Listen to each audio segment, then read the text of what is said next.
Boa noite a todos. É com muita satisfação que a sociedade cedia hoje a reunião científica do lançamento do livro do Dr. Luiz Carlos Uchoa Junqueira Filho, Vaidade, a sedução pelo desejo mimético. É um livro muito interessante, onde ele vai analisar a questão da vaidade a partir das reflexões sobre a vaidade do Matias Aires, um livro escrito em 1752. E, a partir daí, ele vai fazendo as transcriações dele, não é? E vai trazendo a noção do desejo mimético que ele vai desenvolver e vai se surpreendendo sobre a presença ou ausência do estudo sobre a vaidade nas obras dos analistas que nos antecederam. Né? Eu vou primeiro convidar a Carmen para a abertura e depois nós passamos para a apresentação do Júlio, que vai comentar, e o Junqueira prefere falar depois do Júlio, então vamos aguardar. Carmen? Sim. Cadê você? Estou aqui. Você não está me vi. vendo? Agora sim. Tá bom. Bom, boa noite a todos. É um grande prazer estar aqui na abertura para o lançamento do mais recente livro do nosso brilhante e criativo colega Luiz Carlos Junqueira. O próprio título, isso que ele mesmo... Eu recebi apenas ontem o livro, mas ontem à noite eu comecei a ler e quase não conseguia parar para dormir. Mas, quando eu vi o próprio título já me surpreendeu, pois me levou a pensar imediatamente quão pouco nós encontramos em psicanálise, não só autores que se dedicam a esse tema, mas tampouco a simples referência a esse sentimento, que, paradoxalmente, é tão familiar a todos nós, né?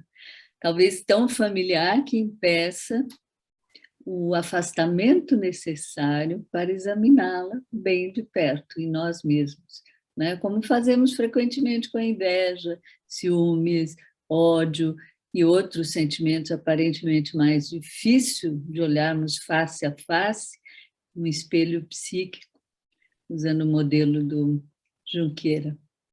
Mas tem no dizer de Matias Aires, né, citado pelo Junqueira, ele diz que de todas as paixões, a que mais se esconde é a vaidade, e se esconde de tal forma que a si mesma se oculta e ignora.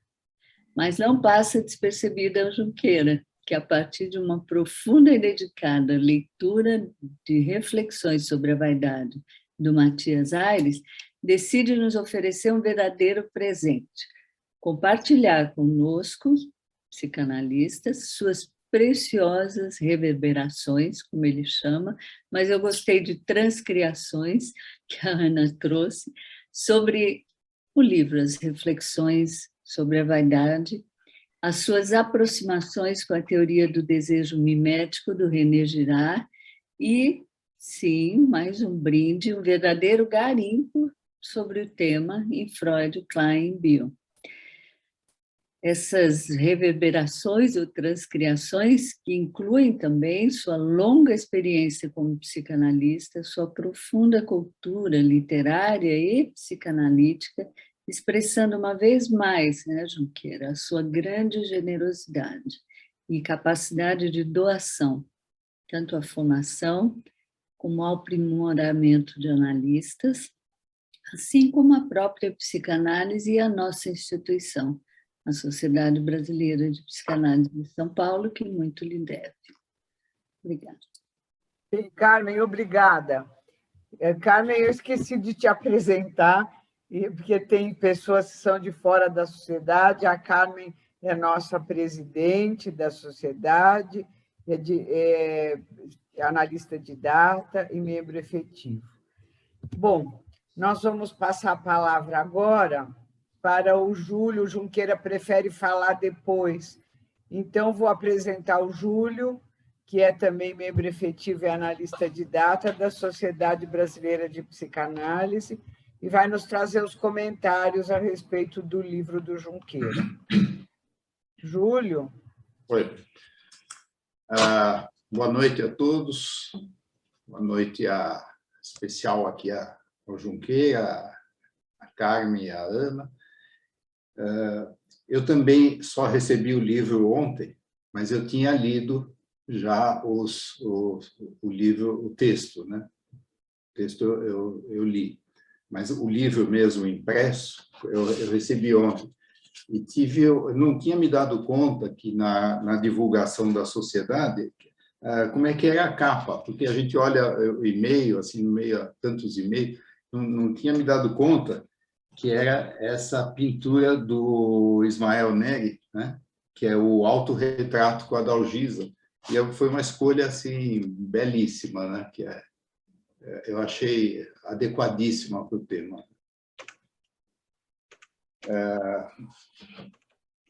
Então, eu vou tentar me falar assim, mas mais ou menos preso ao que eu escrevi, né? Para não me perder. Foi com muita alegria e orgulho que eu recebi o convite do meu amigo Junqueira para estar nessa noite do lançamento. Nossa longa amizade começou em 75, quando frequentávamos o Instituto de Psiquiatria da Faculdade de Medicina da USP. Nesse período, que a amizade depois se estendeu para a Regina, com quem fiz minha formação no Instituto de Psicanálise, e essa amizade também foi extensiva às nossas famílias. Viajamos juntos em muitas ocasiões, tanto os casais como as famílias. Ao longo desses 46 anos, naturalmente, houve períodos mais e menos próximos. Mas eu sinto que um laço forte, baseado numa aceitação recíproca e numa hospitalidade de cada um de nós para o que vem do outro, sempre permaneceu. Por essa razão é que, por mais longos que tenham sido os intervalos entre nossos encontros, muitas vezes, os reencontros sempre se deram sem que tivesse havido uma solução de continuidade, configurando o que chamo simplesmente uma amizade verdadeira. Esse lançamento, então, por isso, para mim, é também a celebração dessa amizade. Agora começa o comentário propriamente. A vaidade sempre esteve presente na história do homem.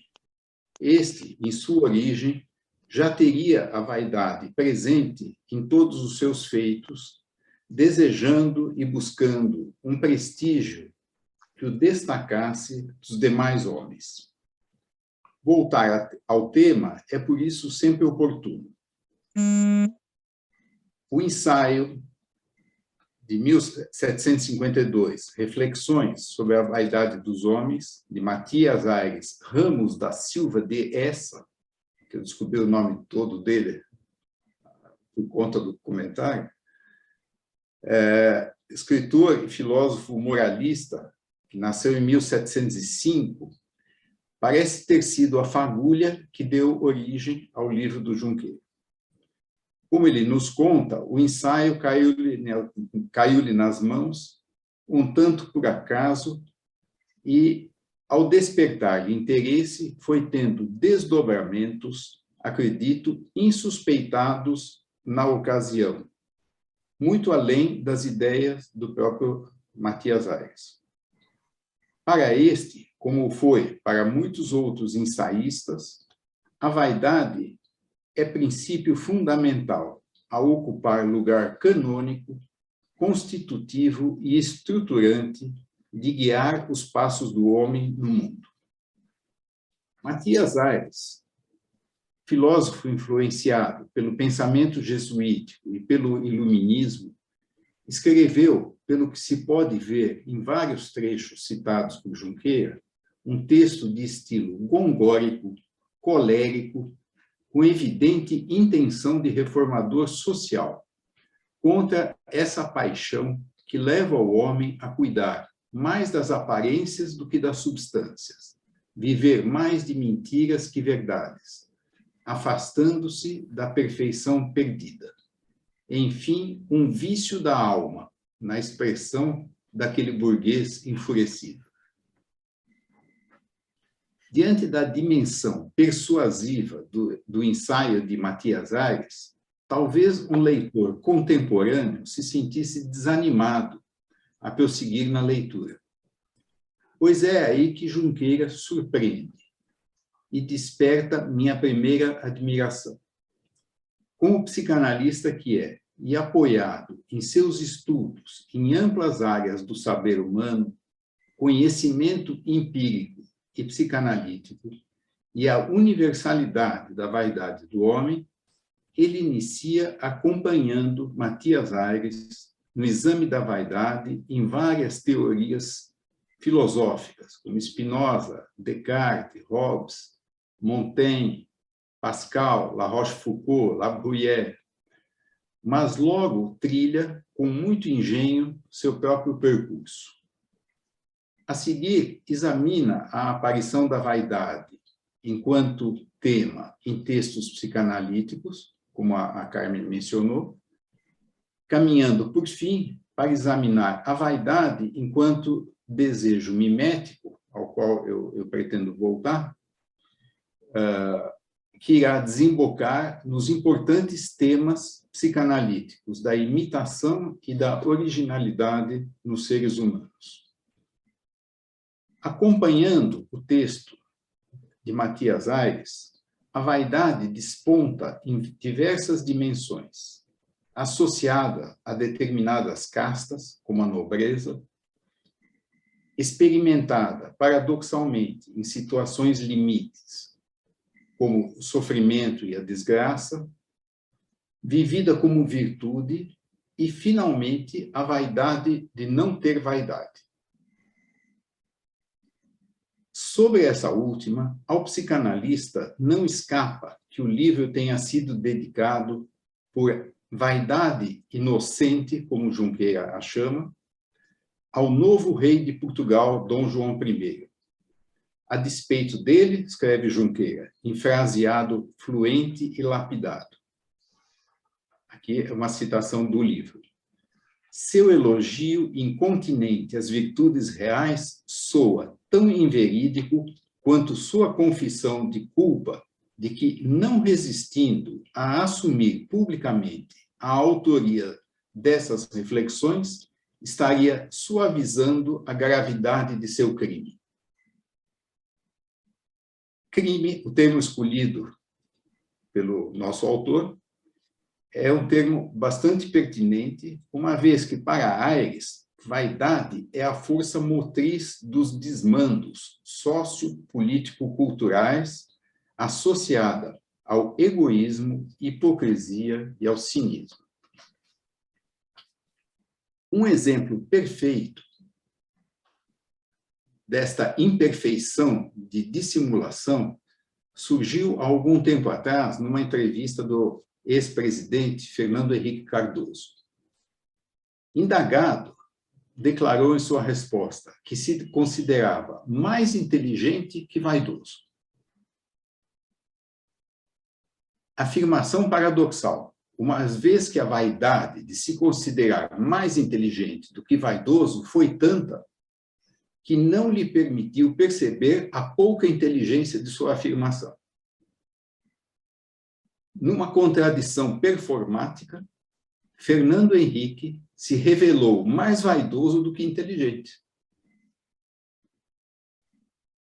Este breve exemplo serve para ilustrar a vaidade de não ter vaidade, ou, como se diz, a vaidade da modéstia. Tal armadilha foi bem contornada, por exemplo, por Sócrates. Ao alegar que a pessoa mais sábia do mundo, que ser a pessoa mais sábia do mundo, por saber que nada sabia, sua douta ignorância, fazia sua denúncia irônica e apontava a vaidade excessiva que se escondia por trás das imponentes declarações de sabedoria feitas por seus adversários. A partir do rol de preceitos que Aires vai fazendo, Junqueira torna a leitura das prédicas de Aires mais palatável ao gosto atual. Assim, num trabalho certamente exaustivo, as encontramos não só agrupadas, mas frequentemente acompanhadas de reverberações desses preceitos em nosso autor. Uma ampla classificação que organiza e sustenta a leitura para um leitor contemporâneo, reunidas, entre outros, com uma pitada de ironia e sátira, sob os títulos Malabarismos do Pensamento, Uma Guerra Sem Fim, A Dramaturgia do Interesse, O Mistério do Amor e O Homem, um Agente Improvisado. Tem mais um, na citação, a minha tem mais um. Uma Emoção Sorrateira, A Volubilidade das Ideias. Então, foram grupos de preceitos, né, do livro, que, quando eu estava lendo, eu até fiquei muito surpreso. Eu falei, poxa, mas será que foi o Junqueira que reuniu e selecionou ao longo do livro? Porque é um livro árduo, né, do Matias Aires, para se ler. Será que o Junqueira que selecionou? E eu telefonei para ele e perguntei, foi você que isso está no livro ou você que selecionou? Ele falou, não, fui eu que selecionei. Então, eu imagino que tenha sido um trabalho imenso fazer isso, né? E os títulos são muito interessantes e vai tornando a leitura para a gente mais interessante, mais cativante, né? Além dos comentários pessoais dele em algumas delas, em alguns desses grupos. O ensaio de Matias Aires é claramente inspirado nos famosos ensaios de Michel de Montaigne, cujo primeiro volume foi publicado em 1580. Edição seguida de incontáveis outras pelo mundo. No início do ensaio da vaidade, que é o capítulo 9 do livro 3, pelo menos na edição que eu tenho aqui, eu não sei se isso está diferente em outras edições, se está numerado na sequência, mas o que eu tenho aqui está no terceiro livro, terceiro volume, no capítulo 9. Encontrei a seguinte afirmação, né, do Montaigne: não haverá, talvez, maior vaidade do que escrever sobre esta, e tão inutilmente. O que Deus tão divinamente escreveu deveria ser constantemente meditado pelas pessoas inteligentes. Assim, se há vaidade no meu amigo de ter escrito esse livro, quanta não há em mim que, ao ser convidado, lhe disse algo como: não sei se tenho competência, mas estou suficiente envaidecido com o seu convite para não recusá-lo. Voltando a Montaigne. Em seu estudo, ele aponta que a vaidade se baseia na crença do homem em ocupar condição privilegiada na ordem das coisas, no postulado da exclusividade humana da posse da razão, do homem ocupar a região central do universo, na sua superioridade em relação aos outros animais, criatura superior em função da qual tudo mais teria sido criado. A superioridade do saber e da razão do homem ante todas as outras criaturas. Escreve Montaigne: é por vaidade da imaginação que o homem se iguala a Deus, que ele se atribui as condições divinas, que ele se escolhe a si mesmo e se separa do batalhão das demais criaturas, que ele divide as partes que cabem aos animais, seus confrades e companheiros, e lhes distribui tal ou qual porção de faculdades e forças como bem lhe apraz. termina a citação do Montaigne. Volto ao livro do Junqueira.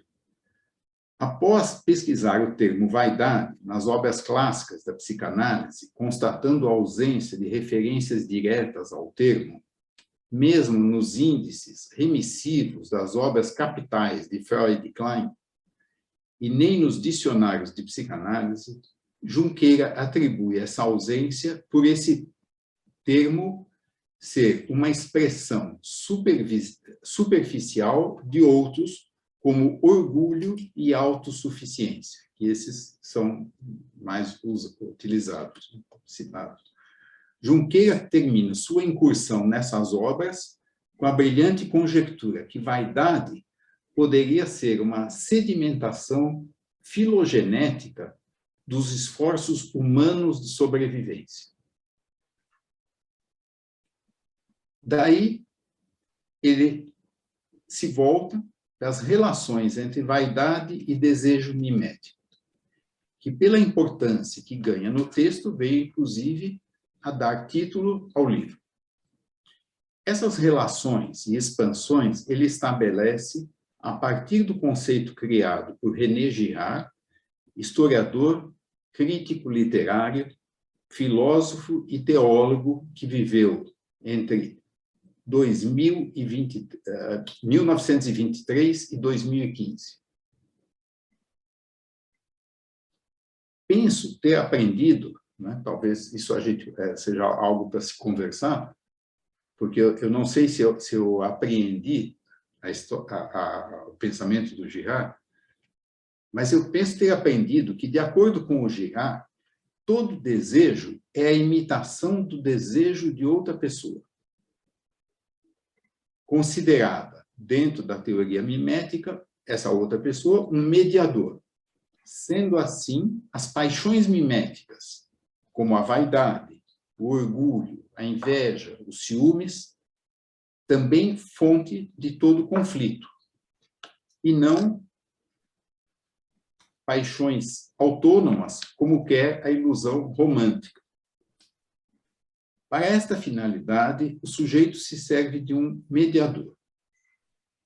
A teoria mimética se insere entre dois polos, um de índole mais otimista, que vai resultar no Homo homini amicus, de Aristóteles, e outro mais pessimista, como Homo homini lupus, de Thomas Hobbes.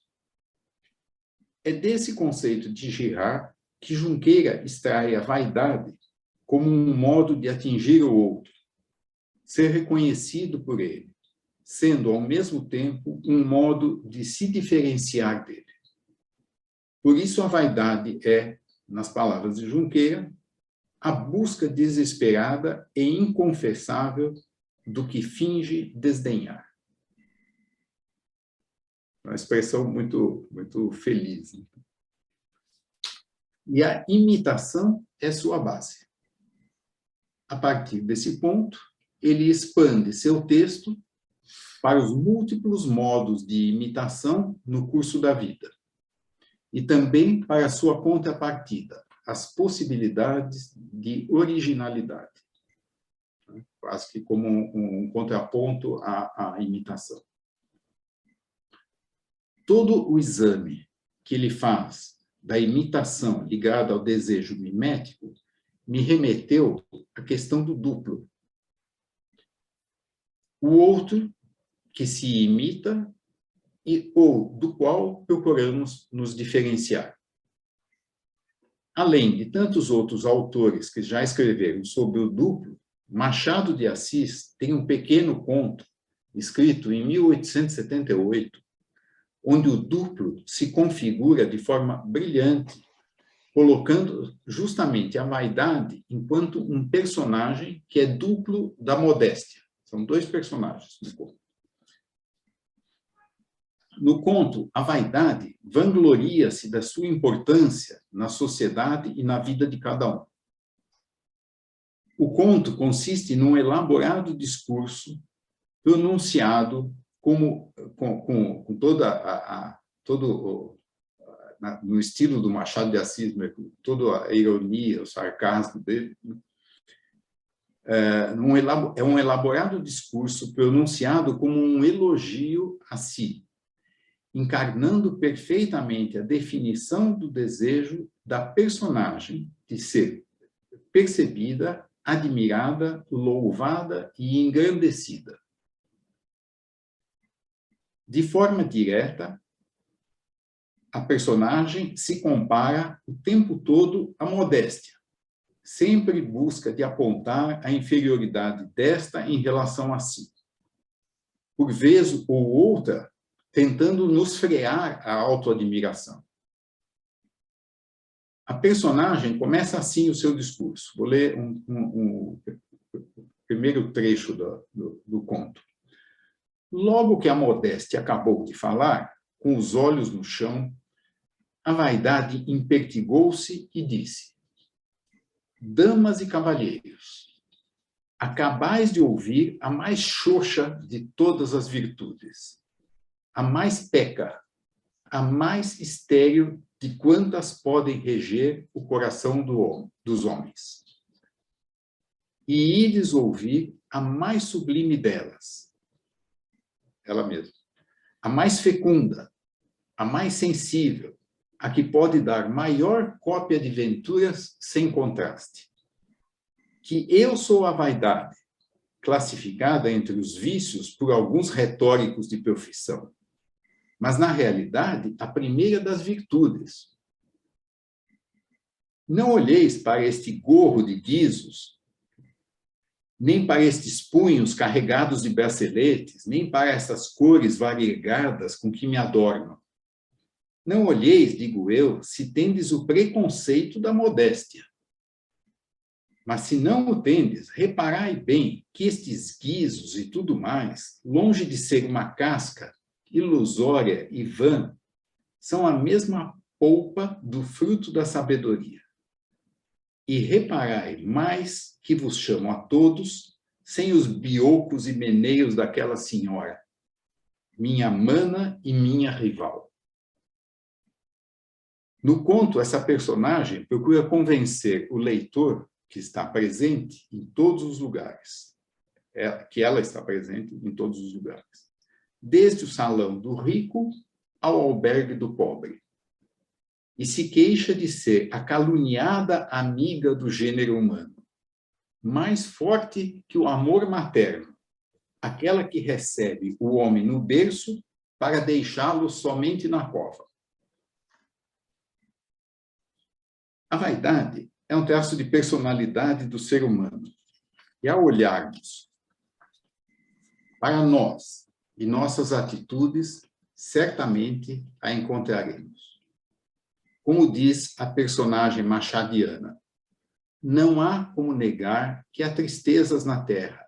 E onde há tristezas, aí governa a minha irmã bastarda, a modéstia, aquela que ali vedes, com os olhos no chão. Mas a alegria sobrepuja o enfado, e a alegria sou eu. Durante a vida, construímos, a partir das experiências com o ambiente e nas relações, a percepção de mundo e até mesmo a autoestima. Sendo traço da personalidade, não há cura para a vaidade. Seja como elogio em boca própria, orgulho, amor próprio, seja como pavonada, cabotinagem, soberba, basófia, megalomania, presunção, seja por se trazer o rei na barriga, cobrir-se com as penas de pavão, julgar-se estrela quando não se passa de pirilampo, a vaidade está sempre no coração do homem. E, afinal, presunção e água benta, cada um toma o que quer. Como escreve Clarice Lispector, em 48, numa carta dirigida à sua irmã Tânia Kaufmann. Foi publicado em Todas as Cartas, em 2020. Ela, no começo da carta, ela escreve a carta para essa irmã, não sei o que estava acontecendo com essa irmã, mas ela diz assim: não diga que descobri que ainda há muita coisa... Não diga, porém, descobri que ainda há muita coisa viva em mim. Mas não, minha querida, você está toda viva. Somente você tem levado uma vida irracional, uma vida que não parece com você. Tânia, não pense que a pessoa tem tanta força assim a ponto de levar qualquer espécie de vida e continuar a mesma. Mas a frase que eu acho muito interessante é: até cortar os próprios defeitos pode ser perigoso. Nunca se sabe qual é o defeito que sustenta nosso edifício inteiro. Então, eu termino assim meu comentário e agradeço a ocasião. Oi, Júlio, muito obrigada. Que comentário mais saboroso. Não encontrei outra palavra para falar. Eu vou agora passar a palavra para o Junqueira, mas primeiro vou apresentá-lo. Luiz Carlos Uchoa Junqueira Filho é médico pela Faculdade de Medicina da USP, membro efetivo e analista de data da Sociedade Brasileira de Psicanálise de São Paulo, da qual foi presidente, organizador dos encontros bienais da sociedade e editor de publicações correspondentes às bienais. É autor dos livros Cismos e Acomodações, a Clínica Psicanalítica, Cismos e Acomodações, a Clínica Psicanalítica como Usina de Ideias, de 2003, e Dante e Virgílio, O Resgate na Selva Escura, de 2017. Autor e tradutor de diversos artigos sobre psicanálise, aqui no estrangeiro, bem como docente sobre a obra de Bion em cursos ministrados no Brasil e no exterior. Bom, Junqueira, todos estamos aguardando agora as suas palavras. Depois que você falar, nós abrimos para o público poder se manifestar. Boa noite a todos. É um grande prazer estar com vocês para apresentar mais uma das minhas aventuras, visando, como sempre, compartilhar alguns achados que me parecem bastante pertinentes e interessantes. Antes de começar, eu gostaria de fazer uns agradecimentos cronológicos. Eu gostaria de, primeiro, agradecer ao professor Elias Tomé Saliba, que está conosco hoje aqui, que é professor de Teoria da História, professor titular na USP, e um dia, conversando com ele, e falando sobre vaidade, ele mencionou o livro do Matias Aires, que eu não conhecia. Para ser sincero, eu conhecia uma rua na Consolação, que atravessa a Rua Augusta e termina na Consolação, porque lá tinha uma agência de carros que eu frequentava, entendeu? Então, era a única coisa que eu sabia do Matias Aires. Aí eu fiquei sabendo que numa das suas aulas de espetáculo que mestre Ariano Suassuna deu em São Paulo, um dia ele matreiramente perguntou para a plateia, né? Quem é de vocês aqui que conhece Kant? Né? Aí muita gente levantou a mão. E depois ele perguntou, e quem conhece Matias Aires? Só uma pessoa levantou a mão. Aí ele foi ver e o indivíduo falou, não, é que eu moro lá nessa rua. Né? Então, realmente, o Matias Aires é praticamente desconhecido de nós. Né? O famoso crítico Fidelino Figueiredo, na sua História da Literatura Clássica, 1580 a 1756, diz o seguinte a respeito de Matias Aires.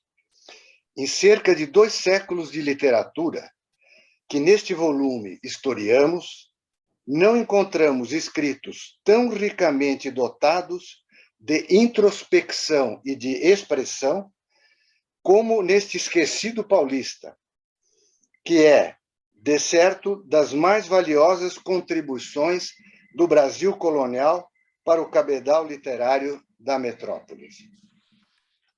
Bom, muito rapidamente, o pai do Matias Aires, nascido em Portugal, com 12 anos, entrou num navio e veio sozinho para o Brasil, né? Instalou-se em São Paulo. E depois de 21 anos, ele estava rico em São Paulo e foi um patrono de muitas igrejas, hospitais, escolas, não é?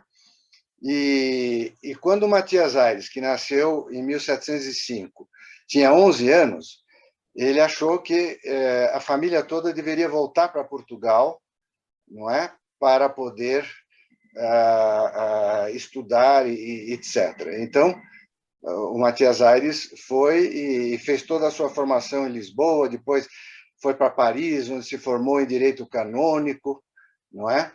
E etc. Bom, o meu amigo Elias, ele tinha um exemplar desse livro das reflexões do Matias Aires, ele me emprestou gentilmente, e eu fiquei um bom tempo com esse livro. Depois eu descobri que existe esse livro publicado aqui.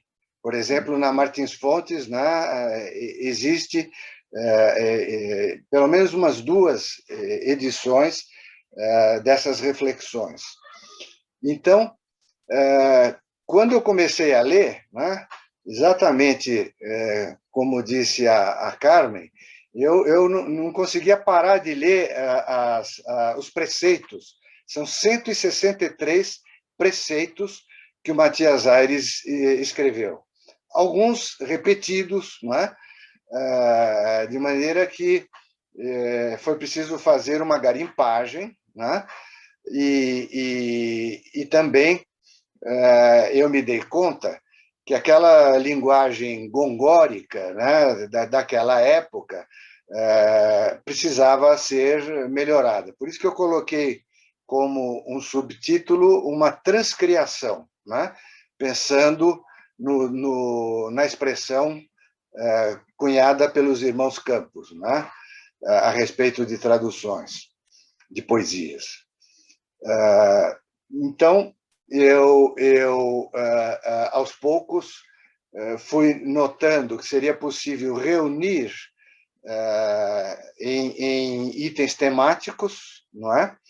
E é isso que o Júlio percebeu, né? Então, eu fui criando alguns títulos para que a leitura ficasse mais fácil. Agora, eu devo adiantar a todos, né, que se interessarem e forem ler, eu acho que não é uma leitura para a gente fazer de enfiada, né? Porque cada um daqueles preceitos exige uma pausa, uma reflexão, correlações, né?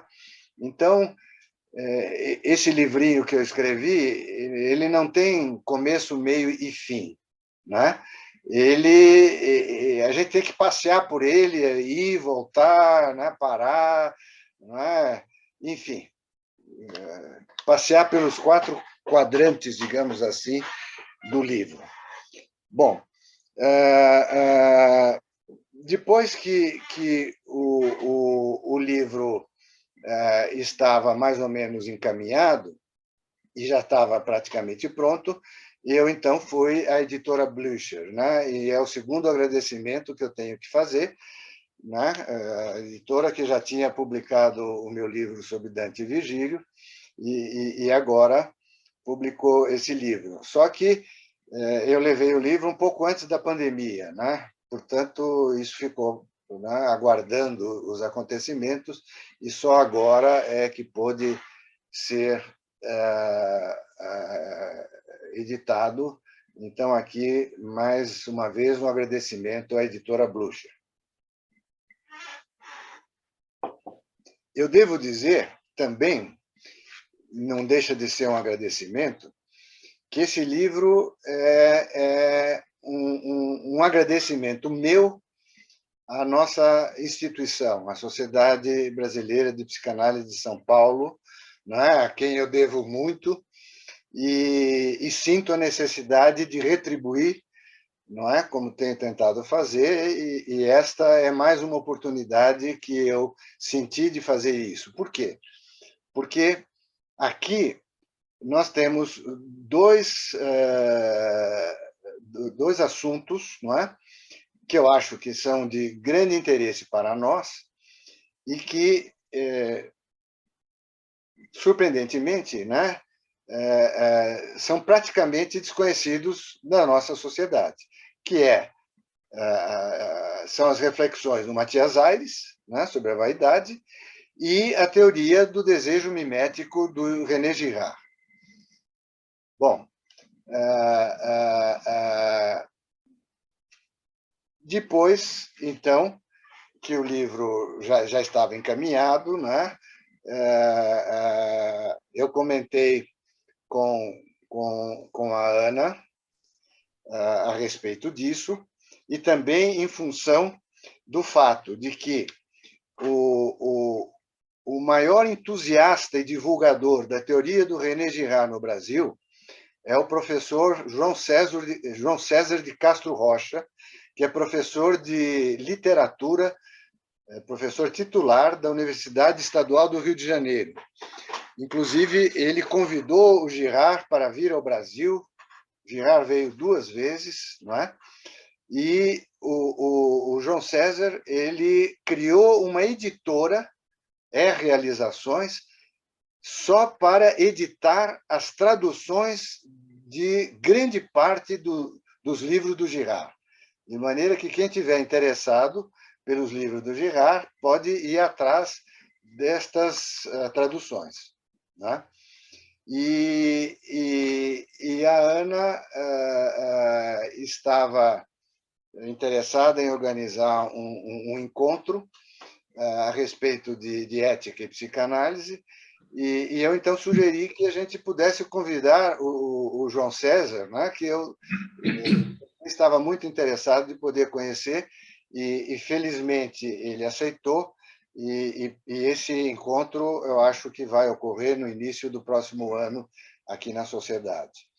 Bom, então também o meu agradecimento, não é, à diretoria da Sociedade, e hoje nós estamos tendo o grande prazer e a honra de ter a presidente presente aqui, né, que é muito importante. Eu tenho visto que ela tem tentado acompanhar a maior parte, né, das apresentações e das reuniões, e eu sei, por experiência própria, o quanto é difícil fazer isto, né? De maneira que um agradecimento especial à Carmen e à Ana também, e a toda a diretoria científica, não é?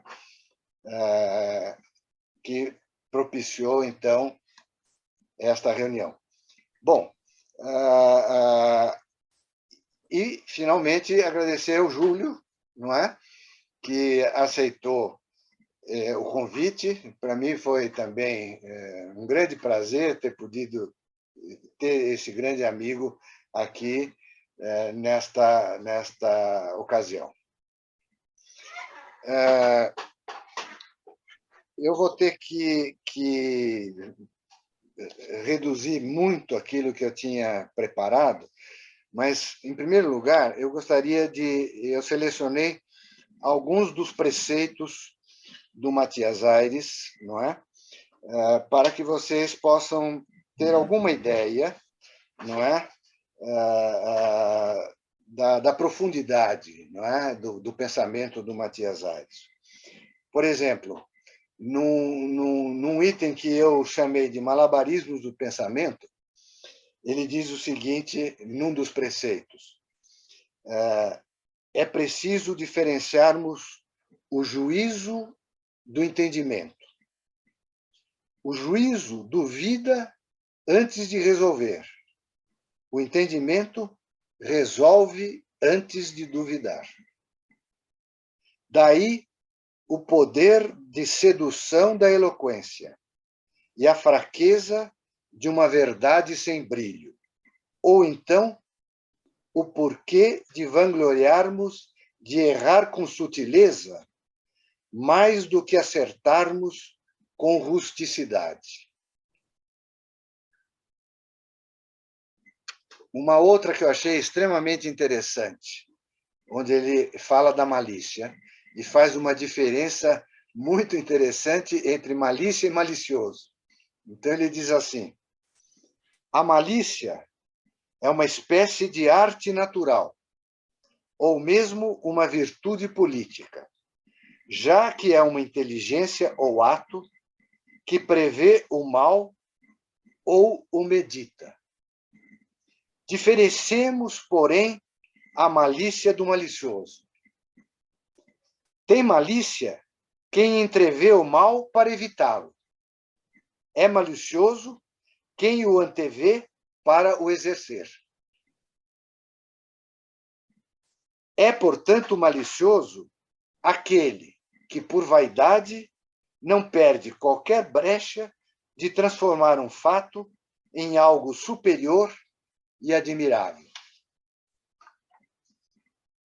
Num outro conjunto, que eu denominei uma comédia de erros, ele diz o seguinte: somos exímios em distorcer os fatos para alimentar nossa vaidade. Não temos prurido de interpretar qualquer sorriso como dirigido a nós. Um obséquio interesseiro é facilmente tomado como recompensa legítima. Uma submissão disfarçada, entendida como altivez. Uma lisonja edulcorada, sendo engolida com sofreguidão para neutralizar o seu veneno. Quantos subterfúgios para nos impregnarmos de uma falsa alegria. Até a natureza não escapa desta sanha delirante. A aurora parece nos nascer rindo de nossos males. As fontes murmurar de nossos tormentos. As flores crescer para simbolizar nossas delícias. As aves cantar aos nossos triunfos. Somos mesmo demiurgos incorrigíveis das causas próprias.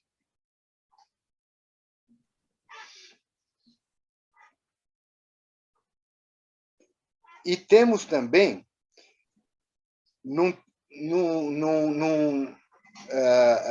cabeçalho que eu sugeri, sendo uma origem híbrida, nós temos uma frase que consta da 4ª capa do livro e que mostra quanto o Matthias Aires foi um precursor avant la lettre do René Girard. Então, ele diz o seguinte: a vaidade surge do contágio entre os homens, já que somos perversos por comparação.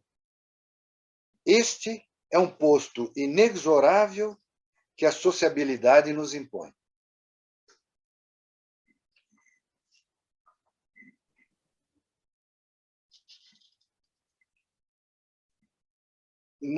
No item da dramaturgia do interesse, ele nos diz o seguinte: a vaidade é um ator que se adapta a qualquer papel. Vejamos como exemplo os destinos de uma ajuda ou benefício. Pode gerar ingratidão para que o beneficiado não se sinta humilhado pela ajuda recebida.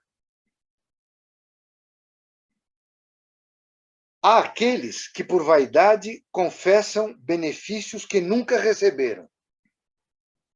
outros reconhecem benefícios verdadeiros, achando vaidosamente que a mera confissão da dívida já a eliminaria.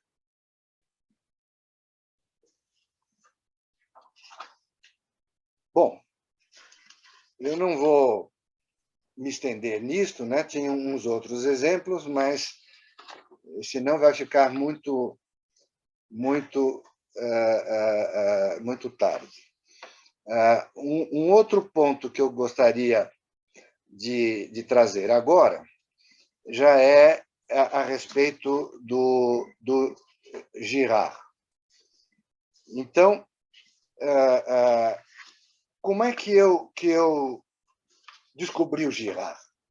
Eu descobri o Girard porque, depois de ter descoberto o Matias Aires, eu resolvi entrar na internet para ver quem que se interessaria pelo Matias Aires, né? E eu vi que quem se interessaria pelo Matias Aires era exatamente o pessoal que estudava a questão da vaidade, apoiando-se muito na teoria do desejo mimético do Girard. Não é? E eu descobri, por exemplo, um artigo na internet do Cristiano Galvão, chamado Matias Aires, um autor romanesco brasileiro do século XVIII. Né? E lá ele nos diz que a vaidade humana é, no fundo, motivada pelo desejo metafísico de ser reconhecido pelo outro, já que a estimação alheia é um objeto vago que não tem figura própria em que possa versar.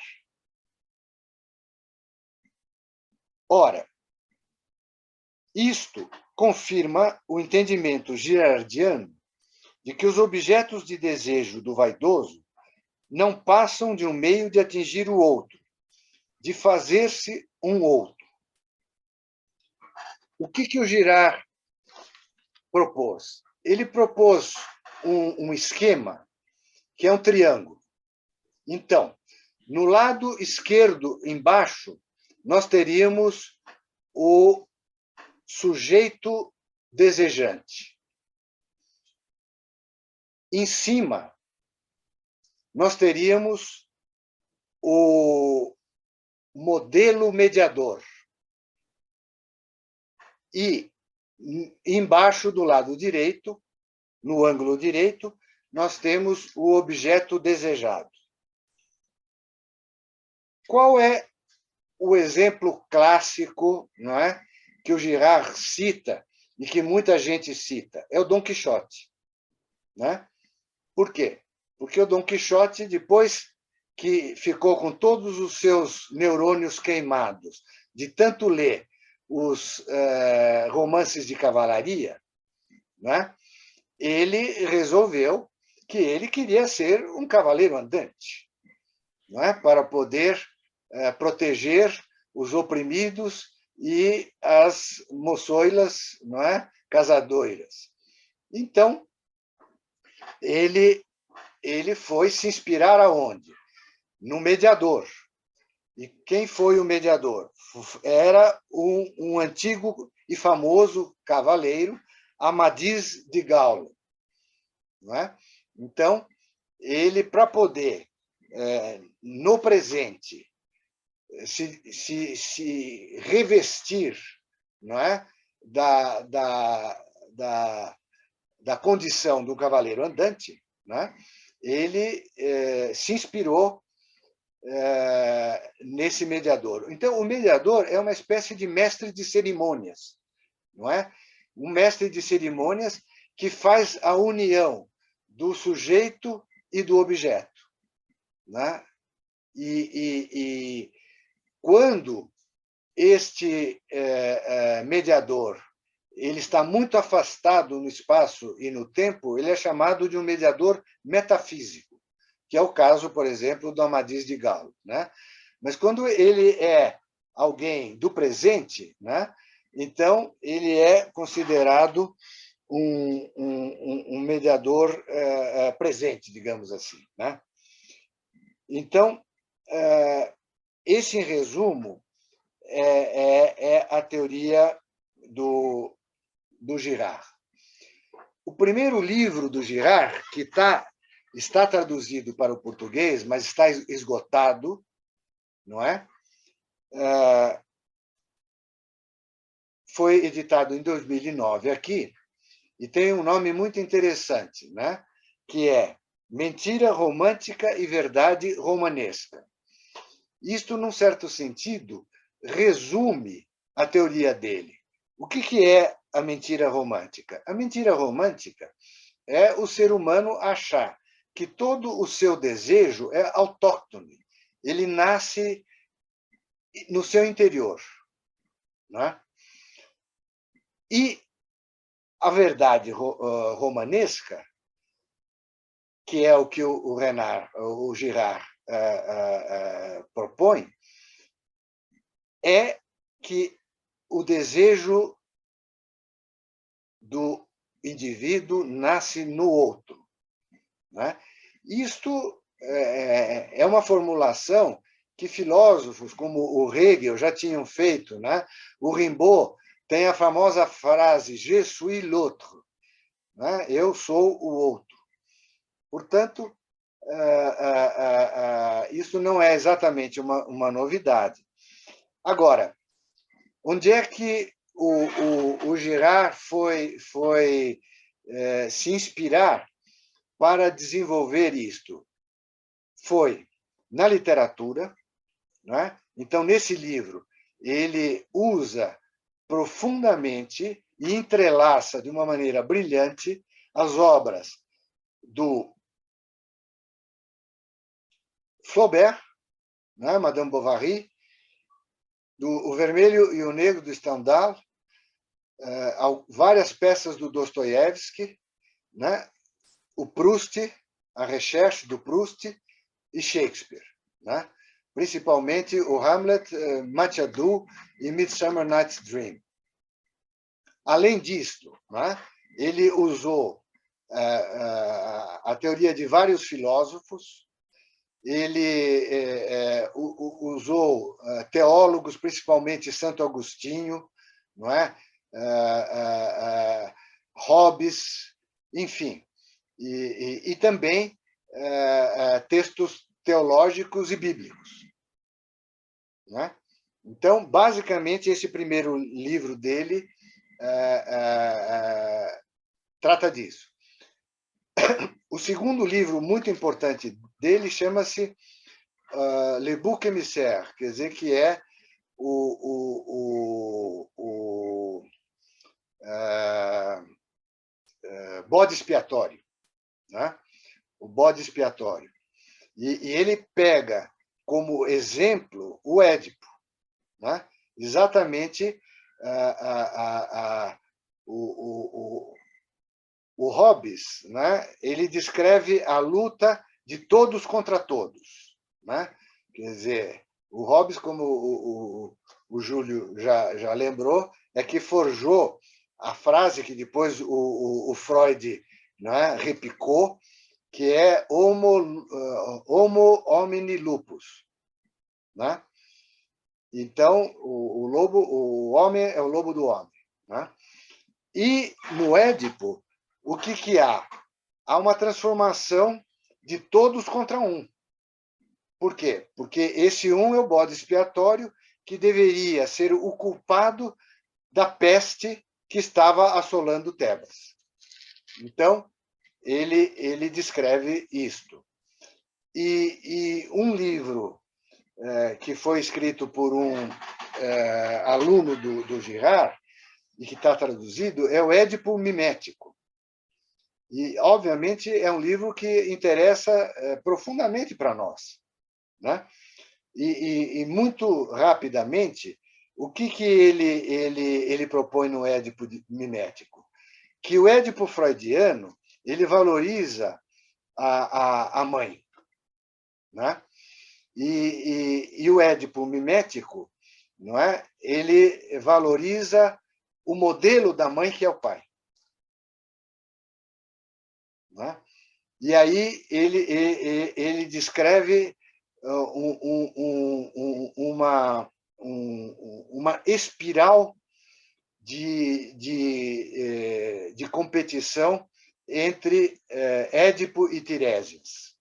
Quer dizer, um dizendo que o culpado era o outro, não é? E, finalmente, quer dizer, qualquer um dos dois podia ser perfeitamente o culpado naquela situação.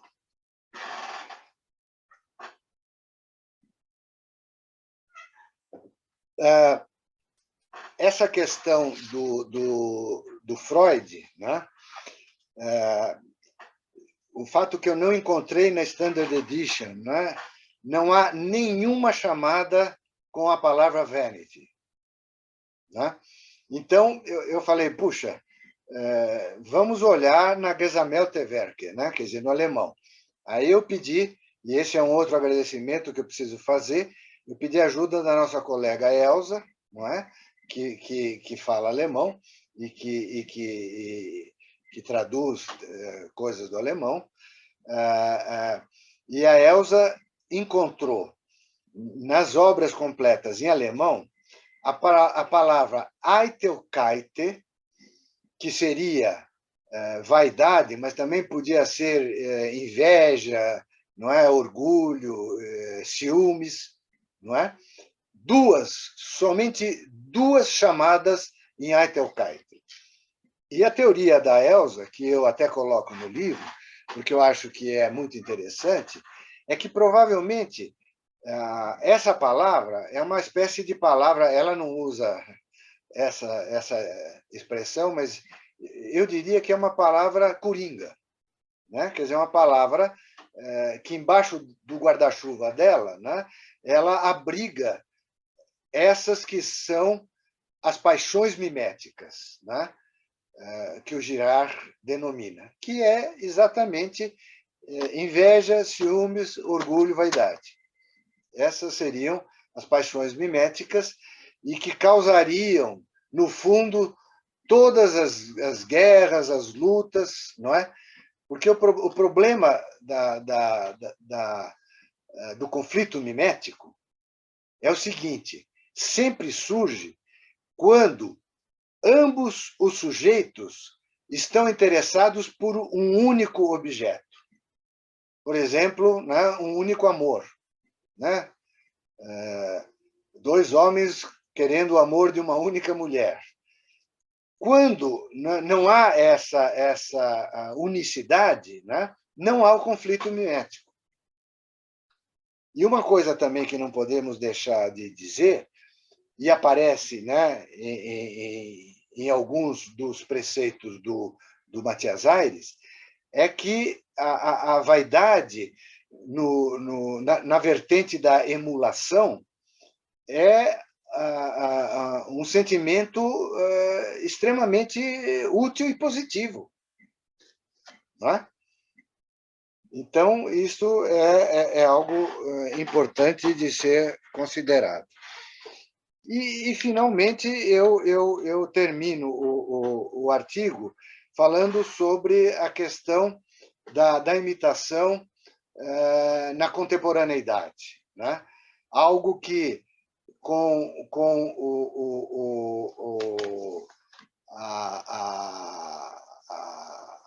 a cultura digital, isto aumentou muito, né, as imitações. E os exemplos, alguns são patéticos, né? Por exemplo, uma moça nos Estados Unidos chamada Kylie Jenner, que é daquela família das Kardashians, né, que são influencers. Essa moça, ela ganhou o título da mais famosa bilionária, mais jovem da história.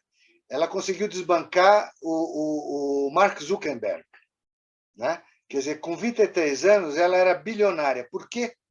porque ela bolou um pequeno kitzinho de maquiagem para que as moças imitassem os lábios carnudos da Angelina Jolie.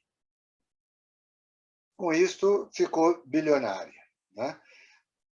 E fora as chacinas, né? As chacinas que ocorrem, né? Essa que houve em São Paulo, né? Uns 3 anos atrás, 4 anos atrás, quer dizer, um dos chacinadores entrou na escola com uma besta, imagine, que é uma arma medieval. Então, é uma coisa muito, muito séria, não é? Mas que está aí no nosso cotidiano. Eu vou parar por aqui, né, naturalmente, porque já falamos demais e nós gostaríamos de trocar ideias, né, com vocês. Obrigada, Luiz Carlos, pela sua explanação tão interessante, né? E mostrando toda a sua capacidade de investigação apaixonada e trazendo aí esses elementos da vaidade e do desejo mimético, que trazem novos vértices de investigação para nós como analistas, né? Não só para a teoria, mas especialmente para a clínica. Você também já deu um aperitivo da nossa reunião do ano que vem, que é a abertura dos nossos trabalhos científicos. Eu tinha convidado o Luiz Carlos para falar sobre ética e estética, e aí ele, estudando já no curso desse estudo, propôs essa reunião com o João César, e que vai ser no dia 12 de março. Então, estamos lendo e preparando, e estão todos convidados para essa nova abertura que vamos fazer aí de um outro vértice, né? Eu quero passar agora a palavra para os colegas. Já temos o Davi Levinsky inscrito, mas antes dele, eu pensei em convidar o professor Elias Tomé Salib, que foi tão citado, se você gostaria de trazer algumas palavras, e a palavra é sua, Elias. Obrigado, eu agradeço aí a gentileza, né? Mas eu estou aqui meio um estranho no ninho, porque eu sou historiador, né? Apesar de que nos meus estudos de história cultural do humor eu lido bastante com psicanálise, né?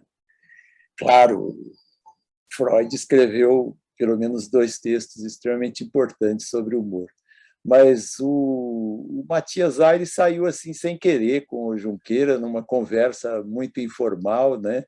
E eu leio o Matias Aires há muitas décadas, né? Acho que é a época que eu fazia cursinho vestibular ainda, né? Mas eu não lia só o Matias Aires, eu lia quase que todos os autores do século XVII. Fui muito marcado pelas leituras de um livro clássico do Lucien Goldman, que se chama Le Dieu Caché, né? O Deus Escondido, é um estudo sobre a tragédia nas peças de Racine e nos pensamentos de Pascal, né? E já na época eu pensava que se ele conhecesse o Matias Aires, se o Matias Aires não fosse tão desconhecido e obscuro, ele poderia, Lucien Goldman, poderia perfeitamente integrar o Matias Aires junto com Racine, junto com Pascal, na visão da tragédia barroca, né? Na visão da tragédia barroca.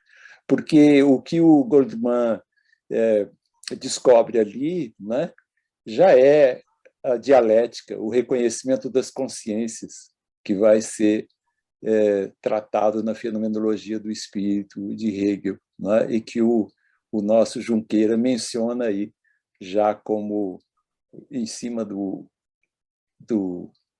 Matias Aires, quase que um avant la lettre, né? Essa coisa do reconhecimento das consciências, da fábula do senhor e do escravo, que Hegel também explicita lá no começo do XIX, e a visão trágica da vida, né, que é característica do barroco, já incluía tudo isso. Mas eu não vou falar muito aqui, senão, mas os trechos do Matias Aires são muito fortes, né? Se o rei da língua portuguesa é o padre Antônio Vieira e o Fernando Pessoa é seu príncipe, né? O Matias Aires devia encontrar algum lugar nessa corte, né? Provavelmente. E de obscuro nome de rua, provavelmente o nosso Junqueira reabilitou o nome dele, né? Pelo menos redescobriu, né? Um autor que, a rigor, é obscuro. Não é tão obscuro assim em Portugal, né? Tem colegas portugueses que conhecem bem o Matias Aires, mas o que me marca, sobretudo, nesses autores, não apenas o Matias Aires, mas principalmente ele, é o vigor da língua, não é? A força das suas imagens, não é? E a beleza barroca, né? da sua construção, embora ele escreva no começo do século XVIII, que já é um mundo clássico, já é a literatura clássica, mas ele é um barroco tardio, assim como o Giambattista Vico também é de um barroco tardio, só que lá na Itália. Então, as frases do Tratado sobre a Vaidade ficaram na memória durante muitas décadas, né? E eu me lembro que quando o nosso amigo Junqueira me perguntou, né, numa coisa informal, acho que nem sentado a gente estava, né, a gente estava de pé, né? Aí eu falei um trecho para ele, né, porque eu guardo muitos trechos do Matias Aires na memória, né? E se eu não me engano, Junqueira, aí você me corrige, acho que o trecho que eu falei para você naquele dia, anos atrás, era esse: a vaidade não se contenta com o que as coisas são, mas com o que se parecem ser. Não faz caso do que a coisa é, mas do que se diz que é. Estima o merecimento não pelo valor da coisa, mas pelo efeito que faz na estimação das gentes. O coisa é por minha conta, tá? É vício de historiador que gosta de vocabulário da época. Tá? Mas eu até falei muito, né? Agradeço aí a gentileza, né, de todos, e principalmente o nosso talentoso Junqueira aí, que é incansável, né? Fica buscando autores e fazendo relações aí, né? Que a gente fica pensando, como é que ele consegue estabelecer tantas relações desse tipo, até chegar ao desejo mimético, né? Eu estava lendo aqui e estou chegando aqui na parte do desejo mimético, e eu me lembrei dos memes, né, que circulam hoje, né, e que são, na verdade, uma criação quase que popular, né, mas que nascem exatamente desse contágio, né? A sociobiologia trabalhou muito com essa coisa do contágio. Não é? Claro que isso ocorre também no mundo da natureza, né? E eu me lembrei dos memes, né? O desejo mimético me lembrou o desejo memético. Desculpe que se eu faço essas associações tão prosaicas, mas, enfim, isso é próprio de quem estuda o humor, né? Obrigado, não gostaria de fazer uma intervenção muito longa aqui, né? E fico bastante gratificado, agradeço bastante a todos e principalmente ao Junqueira, né? Que nos dá aí uma lição importante e, sobretudo, ajuda a que o Matias Aires não seja apenas um nome de uma rua perdida, que é uma travessa da Consolação. Tá? Obrigado. Obrigada a você, Elias. Muito obrigada. Depois eu vou devolver a palavra para a mesa, mas primeiro vamos escutar os inscritos. Davi, você está inscrito, convido os colegas a se inscreverem também, ou levantarem a mãozinha quem quiser. Davi, a palavra é sua. Bom, boa noite a todos. Queria agradecer ao Junqueira por essa aula belíssima e que remete à história, que é um setor que me atrai muito, ao Júlio, que trouxe a sua colaboração, então queria cumprimentá-los pela riqueza da exposição. Mas, ouvindo, brincando um pouco, pensando em Rua Matias Aires, se não me engano, na Matias Aires tem o restaurante Sujinho. Foi o meu primeiro contato com o Matias Aires. se vocês conhecem esse restaurante, ficou bastante famoso, se não me engano, fica na Matias Aires, mas não conhecia o autor. Mas, ouvindo os comentários, eu pensei que, em algum momento, o Junqueira ou o Júlio fossem comentar a relação entre as vaidades e o narcisismo, né? Principalmente se a gente levar em consideração o significado etimológico de vanitas, né? Que é vácuo, vazio, né? Como disse o Saliba, as aparências, né? São repetições voltadas mais pela aparência e menos pelo conteúdo. Então, fica para mim uma espécie de... existem mimetismos que são enriquecedores, se a gente pensar a relação mãe-bebê, né? Onde há um narcisismo primário presente que leva à constituição do sujeito, mas existem mimetismos que são falso self, né? Que levam para as aparências. Eu, em algum momento, pensei que fosse haver algum comentário em torno desse sentido etimológico e das vaidades ligadas ao vazio de certas relações narcísicas. Essa é a minha questão e o meu cumprimento a vocês pela rica exposição de todos, hein? Muito obrigado. Obrigada, Davi. Eu vou devolver... Não temos mais... Espera aí, tem sim. O Luiz Fernando pergunta assim: Ana, pergunta para o Júlio qual o conto do Machado de Assis. E manda parabéns. Mas eu acho que essa questão que o Davi trouxe merece retorno na mesa, não acham? Vocês dois, Júlio e Luiz Carlos? Uhum. Não, eu acho que a colocação do Davi é perfeita, né? Eu acho que é pertinente, né? Agora, eu até acho que a possibilidade, né, da gente estar conversando e estar expandindo, né, não há dúvida, quer dizer, a questão do narcisismo, né, e outras questões, o masoquismo, por exemplo, né, também podia ser colocado, enfim, há várias nuances aí a serem consideradas. Eu, do meu ponto de vista, né, eu foquei na possibilidade de divulgar a teoria, as ideias do Matias Aires e a teoria do Girard, né? Mas a parte psicanalítica mesmo, né, realmente eu não me aventurei a tentar fazer todas essas correlações, porque estaria um pouco além do escopo, né, mais didático e de divulgação que eu teria em mente. Mas agradeço ao Davi a lembrança bastante interessante.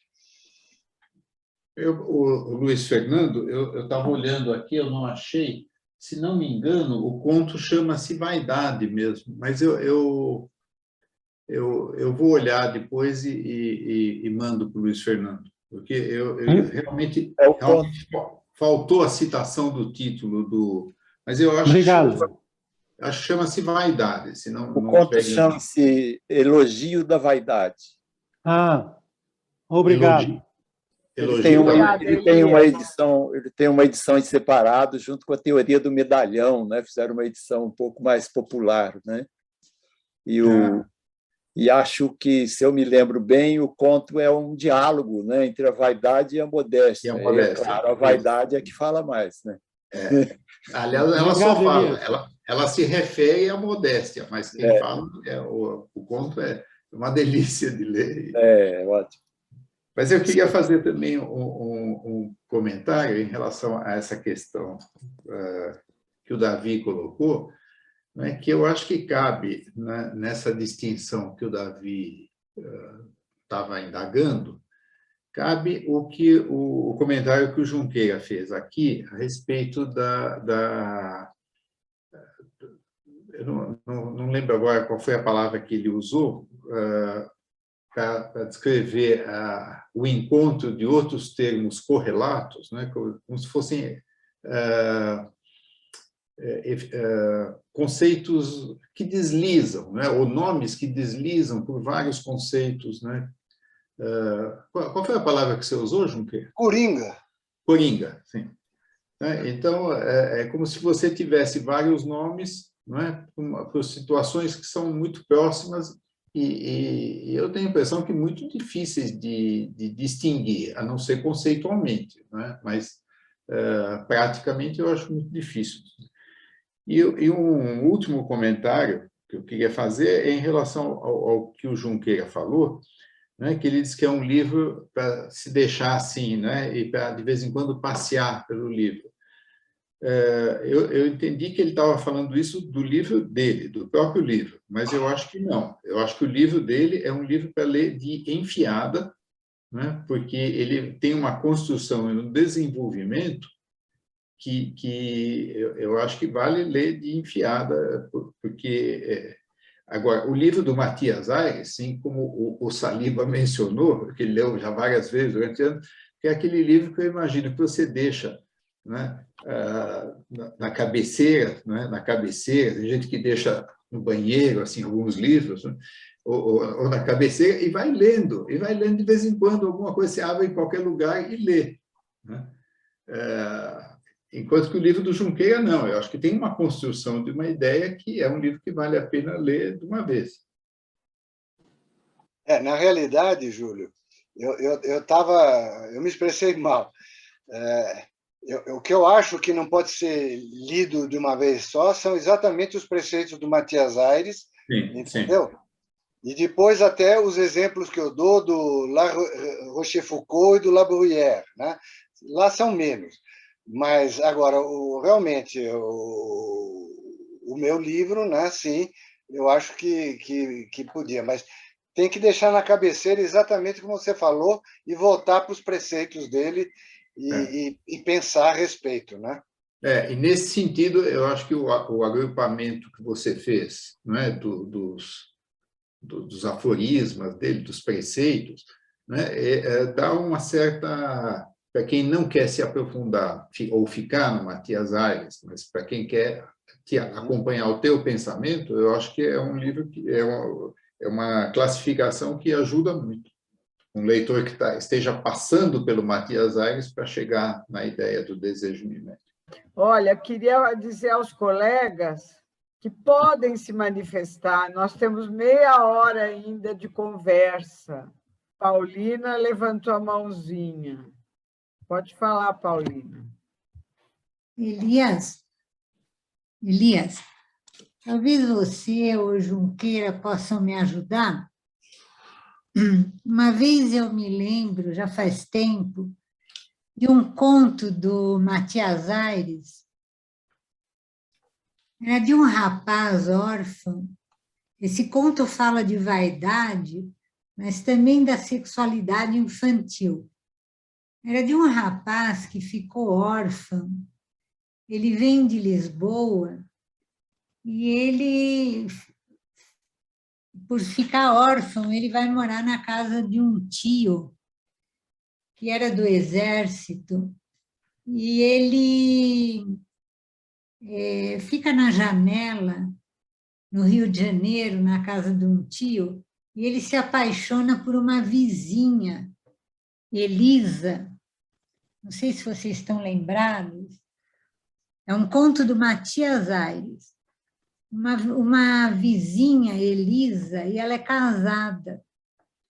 E ele fica num romance com ela pela janela. Né? Eles não conversam, mas ele fica num romance e quando ela fica viúva, Então, ele pode, finalmente, ter um romance de verdade com ela. Né? E ele todo vaidoso, né? Então, finalmente, ele pode exercer o romance com ela. Né? Mas quando ele descobre que isso pode se realizar, como diz o Freud, seus desejos, cuidado, seus desejos podem vir a se realizar, né? E dizem para ele, olha, a Elisa ficou viúva, você pode se aproximar dela. Ele tem um momento de pânico, um colapso, e ele foge para o porto, pega o primeiro barco e zarpa para Lisboa. Né? Entende? Né? Então, toda aquela vaidade dele, né? Todo aquele galanteio, tudo desaparece, né? Num instante, né? E aquele aparente homem, né? Mostra que ele, na verdade, é um menino, né? É um menino, né? Desesperado, que não sabe o que fazer com aquela mulher. Né? Quando ele fica sabendo que ela se casa novamente, ele retorna para o Rio de Janeiro e sofre no balcão, novamente no balcão do tio, né? Desesperado, né? Apaixonado novamente pela Elisa. Né? Mas a Elisa está casada. Né? E novamente isso se repete. Né? Ele morre de amores pela Elisa. E a descrição do Matias Aires é belíssima nesse sentido, né? Para descrever o sofrimento do amor dele, né? O amor apaixonado e proibido. Né? Mas aí ela fica novamente viúva. Né? Quando ele sabe que ela fica viúva, vão avisar para ele, né? Olha, a Elisa ficou viúva novamente, é sua chance. Ele tem novamente um momento de enlouquecimento, corre para o porto e novamente zarpa para Lisboa. Então, Matias Aires vai descrevendo, né, essa vaidade, né, que não se sustenta, né, essa imaturidade emocional. Mas o conto é belíssimo nesse sentido. Né? E ele, alcoolizado, corre para o porto e zarpa para Lisboa. Né? Mas ele vai descrevendo essa imaturidade emocional, né? Essa vaidade insustentável e aparente, de uma forma maravilhosa. Esse é um conto do Matias Aires, que eu nunca mais esqueci. Né? Maravilhoso. Você sabe o nome do conto, Paulina? Eu vou tentar achar. Eu não sei de imediato, mas eu vou tentar achar. Né? Paulina, eu não conheço esse conto, né? Mas acompanhando a descrição que você fez, eu achei interessante, porque um dos contos importantes que o Girard usa é um conto do Dostoiévski que chama O Eterno Marido. E o Eterno Marido era um marido que ele só conseguia se aproximar da mulher dele sabendo que ela tinha um amante. E como os amantes da mulher iam morrendo, né, ele ia buscando novos substitutos, né, para poderem fazer o papel, usando a teoria do Girard, de mediador. Né? Quer dizer, o marido era o sujeito desejante, a mulher o objeto desejado e o amante era o mediador, entendeu? E havia, então, essa sequência, não é? Claro que não é exatamente o que você falou, mas essa oscilação, né, de aproximação e dificuldades, né, me fez lembrar nesse conto do Dostoiévski. Eu não li esse conto, mas está mencionado lá no livro do Girard. Elias, talvez você possa trazer alguma contribuição para essa pergunta da Paulina? Não, desconheço esse trabalho do Matias Aires. No Rio de Janeiro, a cena se passa no Rio de Janeiro? esse personagem vem para o Rio de Janeiro morar com o tio, à medida que ele fica órfão, né? E quando o desejo dele pode se realizar, ele foge para Lisboa novamente. Né? Eu desconheço. Do Matias Aires, esse conto eu desconheço. Há um conto muito parecido que é do Eça de Queiroz, que se chama José Matias, né? Que também é uma espécie de adaptação meio paródica de Tristão e Isolda, no conto do Eça de Queiroz, que se chama José Matias, né? Mas nunca imaginei que Matias Aires tivesse então é do Eça de Queiroz que se chama Opa. José Matias. Agora você me ajudou. É isso mesmo. É porque isso mesmo, historiador tem os séculos na cabeça, então é isso mesmo, Elias. É do Eça de Queiroz e se chama José Matias, o personagem. Então, exatamente. Sim. Muito obrigada, Elias. É José isso Matias, mesmo. É do Eça de Queiroz e o personagem se chama José Matias. José Matias. É isso mesmo, Elias. Também é um conto muito interessante, porque é uma isso mesmo. Paródia irônica, né, do Eça de Queiroz, muito em cima do você me localizou. E o personagem se chama José Matias, é isso mesmo. Que é aquele esquema do próximos, porém impedidos de realizar o seu amor. A ideia do pássio, né, quer dizer, o amor ligado ao sofrimento. Né? Tristão e Isolda se apaixonam, tomam um filtro, né, ingerem aquele filtro do amor, né, mas separando os dois amantes tem a espada do rei Marcos. Né? Obrigada, Paulina. Obrigada, Elias. Nós temos 2 colegas inscritos. Primeiro o Darcy, depois o Nelson. Darcy, quer falar? Deixa eu ver. Quero. Bom, inicialmente eu quero cumprimentar o trabalho do Junqueira, que eu fui também o comentário do Júlio. Quando eu li A Chamada, eu não li o livro, estou muito curioso, até senti falta das nossas reuniões presenciais, porque já tem um livro, tem um vinho, você já compra o livro.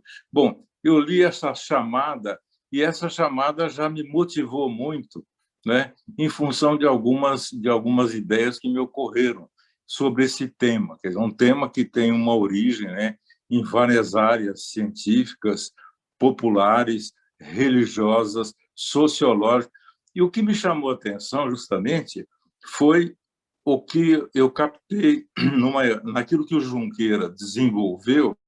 Para mim, ele teve uma capacidade, inclusive, de trazer, como psicanalista, um elemento da nossa cultura. Ele captou essa essência da vaidade, e eu acho que ele trouxe isso, inclusive, para a epistemologia psicanalítica.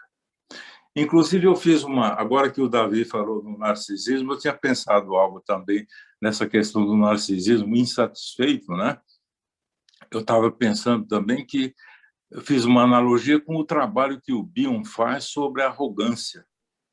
Ele estabelece para esse fenômeno mais ou menos equivalente, né, à vaidade, de uma natureza, vamos colocar, com outras características, mas na essência da alma humana, esse desenvolvimento me chamou muito a atenção, porque eu estava na arrogância, o Bion fala e relaciona que a arrogância é um fenômeno que decorre de um bebê que não tinha condições de estabelecer a identificação projetiva, por diferentes razões. E, a partir daí, surge esse fenômeno mental que é a arrogância. Eu fiz uma analogia também com esse trabalho do Junqueira, porque eu falei, o Junqueira também captou alguma coisa aqui para mim que ele tem tudo a ver com a questão, será que essa vaidade ela também não decorre de um sentimento muito íntimo da falta de algo? Mas, enfim, são várias associações, mas o que eu acho assim que eu achei muito precioso foi trazer esse fenômeno para o campo que eu entendo como psicanalítico. E há uns momentos também daquele pouquinho que eu li, que o Junqueira também mostra justamente algumas questões psicanalíticas envolvidas. É isso. Obrigado. Obrigada, Darcy. Eu pensei em passar primeiro a palavra para o Nelson, depois eu devolvo para vocês dois. Nelson, pode falar. Junqueira, aqui é uma pergunta. Se na sua pesquisa você se interessou em ler Eclesiastes, que é um livro inteiro falando sobre vaidade e a inutilidade da vaidade. Só isso. Posso? Junqueira, que você foi citado. Então, Nelson, eu conheço o Eclesiastes, mas confesso que não sabia que era essa a temática, né? Então, sem dúvida, vou me debruçar. Aliás, eu tenho um livro sobre o Eclesiastes que foi publicado por uma famosa editora que, infelizmente, já fechou, não é? de um italiano chamado Franco Maria Ricci, FMR. E ele publicava uma revista maravilhosa de arte e alguns livros. E tem um livro que ele publicou exatamente sobre o Eclesiastes, né? Está no meu consultório, mas, para ser sincero, eu nunca tive condições e tempo de abrir. Se eu soubesse que era essa temática, com certeza teria aberto, mas agradeço a informação. E o Darcy, né? E o Davi também, eu me lembrei de uma coisa paralela, né, ao que foi colocado do narcisismo, que é essa história dos 3 vínculos básicos que o Bion propõe, de amor, ódio e conhecimento, né? E interessante que o Bion depois propõe o menos amor, menos ódio, menos conhecimento. Mas o próprio Bion, ele não define exatamente, no entender dele, o que seria o menos amor, o menos ódio e o conhecimento. Quem fez isso foi o Meltzer, né? O Meltzer propôs, não é, que o menos amor seria puritanismo, não é?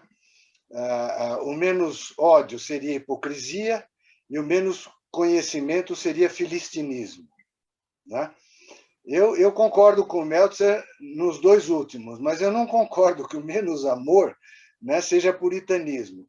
Para mim, ficaria melhor se fosse narcisismo, o menos amor, né? Mas foi só uma associação que me veio agora, motivado, não é, pela pergunta do Davi.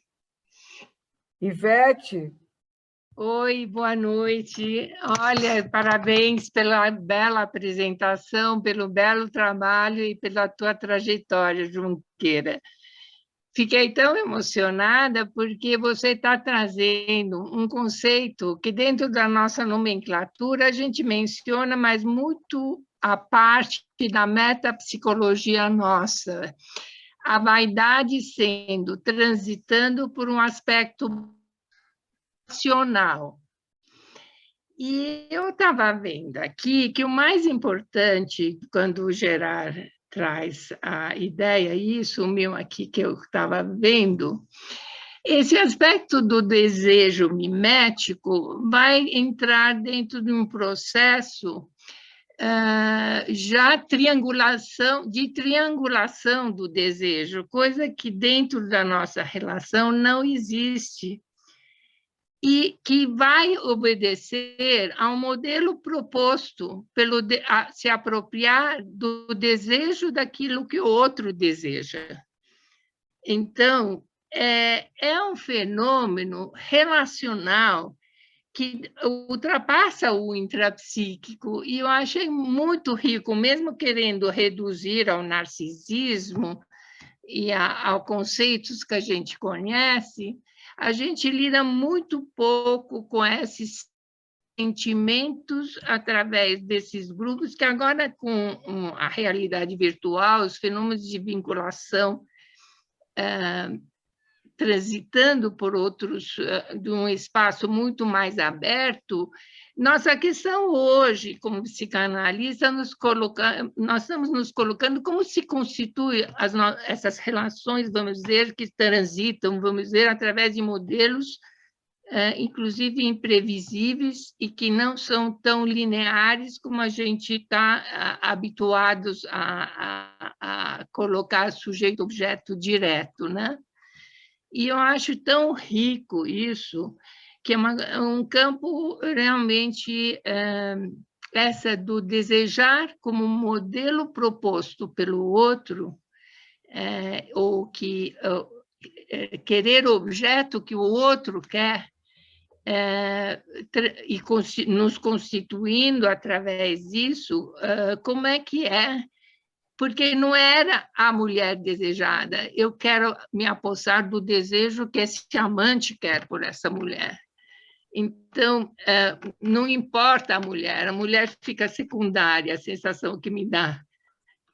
Então, dá para entender muito hoje, talvez todas, uma base de novas configurações, vamos dizer, dessa Constituição, e é muito rico, e é uma coisa, um campo de pesquisa muito grande para a gente, muito interessante. Obrigada pela linda apresentação, Júlio também foi rico, e eu estou muito contente de estar compartilhando essa linda noite com vocês. Tem a Sueli, tem o Roberto de Brasília. O Altamirano pediu para eu falar, Ana. Altamirano?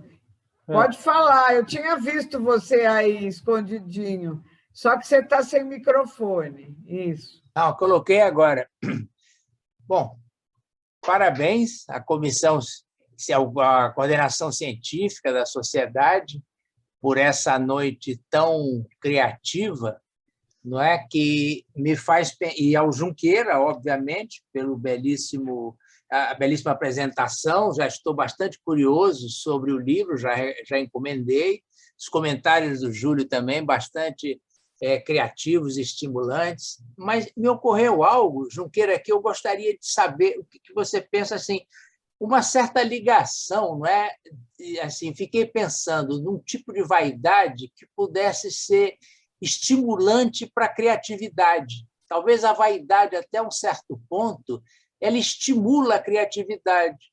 Fiquei me lembrando do Freud quando se compara, não é, às grandes figuras históricas, Aníbal, por exemplo, onde o Freud dizia, não é, que ele era o filho predileto, que isso faria crescer e se desenvolver na vida. Quer dizer, é uma certa vaidade que é estruturante, que estimula a criatividade, estimula o desenvolvimento de ideias.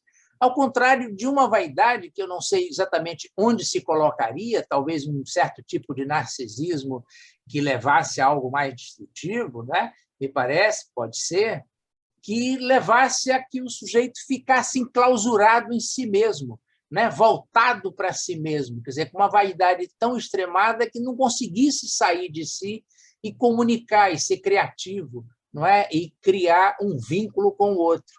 Essa noite é um exemplo dessa vaidade que comunica, que toca, não é? O que vocês falaram, todos, também o professor Saliba, etc., é uma criatividade que estimula. Eu não conhecia esse ator, Matias Aires, né? Eu conhecia a Rua da Consolação, aí na Travessa da Consolação. A minha sogra morava aí na Consolação, com a Alameda Franca, eu vivia por essa região, para baixo, para cima, andando por aí. Então, eu me lembro dessa, mas nunca imaginei quem fosse, não é? Conheci o Sujinho, que alguém citou aí, acho que foi o Davi, e tal, já tive com o cunhado lá, etc. Mas, olha, eu fiquei encantado com o estímulo, com a criatividade, com a possibilidade de desenvolver ideias, que eu acho que a vaidade, num certo ponto, leva a isso, não é? E, num outro ponto, estanca, segura, impede a comunicação, impede o contato com o outro. Queria ouvir alguma coisa sobre isso, se acharem pertinente. Interessante a sua observação, Altamirano. Eu fiquei pensando num gradiente de vaidade, porque uma pessoa que não tem vaidade nenhuma tem muita dificuldade de se desenvolver, né? Eu não sei, eu penso assim. A Esther escreveu assim, Esther, quer tentar de novo vestir a sua luta com o microfone? Está escrevendo. Tá bom. Então, ela vai escrever. Enquanto isso, devolvo a palavra para o Luiz Carlos e para o Júlio. Altamirano, em primeiro lugar, prazer em vê-lo aqui conosco. E eu acho que eu cheguei a mencionar o viés da emulação, né? O próprio Aristóteles já dizia, né, que o ser humano ele começa o seu aprendizado, o seu desenvolvimento através da imitação, né? Então, uma coisa que eu pensei escrevendo o livro é como é que uma atividade que na sua origem ela é positiva, né? Ela é desenvolvimentista, ela é até num certo sentido generosa, como é que aos poucos ela vai se desvirtuando, né? Como é que ela vai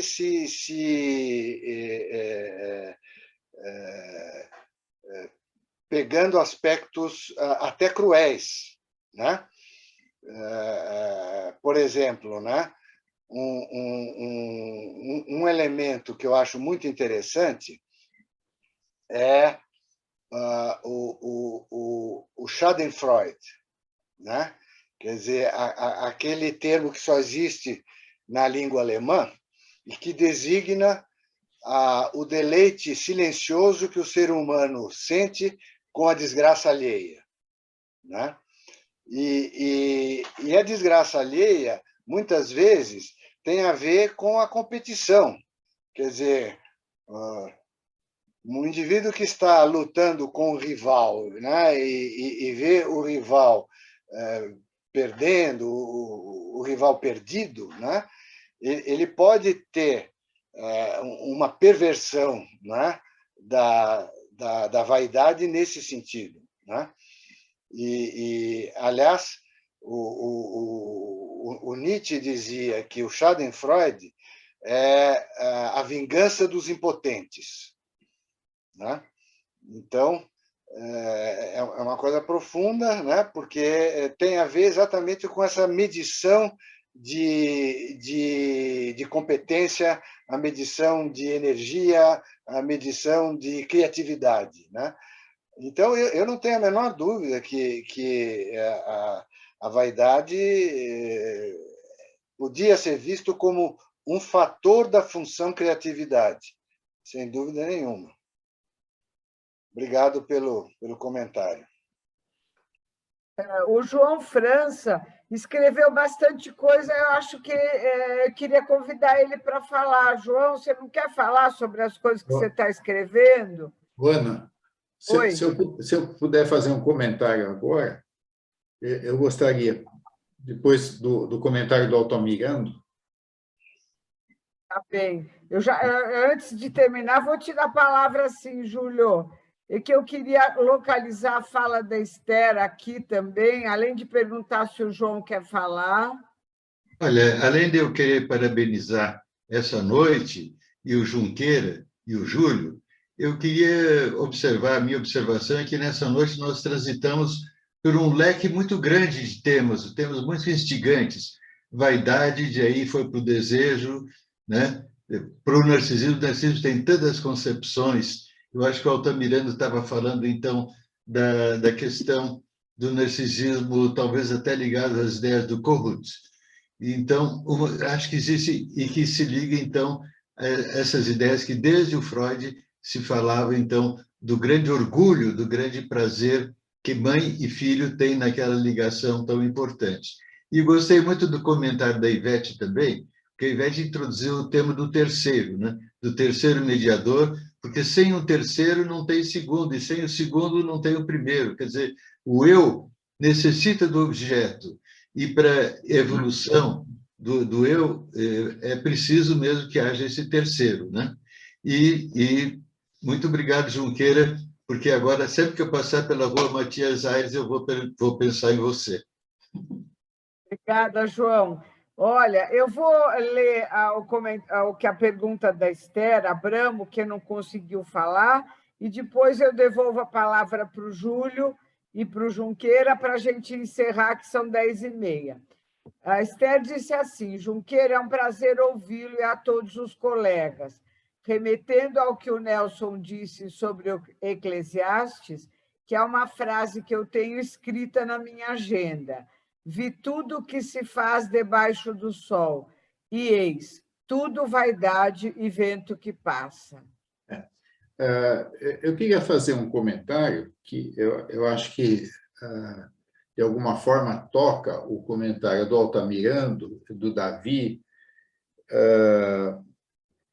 especialmente esses dois, talvez outros tenham mencionado também, e me servir do que o João França falou agora, que é essa questão de que a reunião transitou por vários temas, né? Talvez esses temas todos que tenham transitado, e pegando essa questão de um aspecto, vamos dizer, mais estimulante, ou um aspecto mais esvaziado, né? Como o Altamirando falou, a questão do narcisismo, né? Quer dizer, sejam nomes ou conceitos, né? Mas de situações que transitam, né? De uma para a outra, né? E que, na prática, eu penso que isso tudo se mistura muito, né? A gente consegue, assim, numa conversa mais formal, mais conceitual, a gente consegue distinguir essas coisas, mas eu, pessoalmente, na prática, tenho muita dificuldade de fazer essa distinção.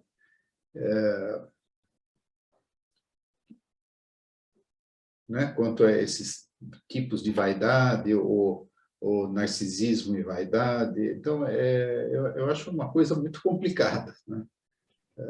Pensando, assim, praticamente, ou para nós, psicanalistas, clinicamente, né?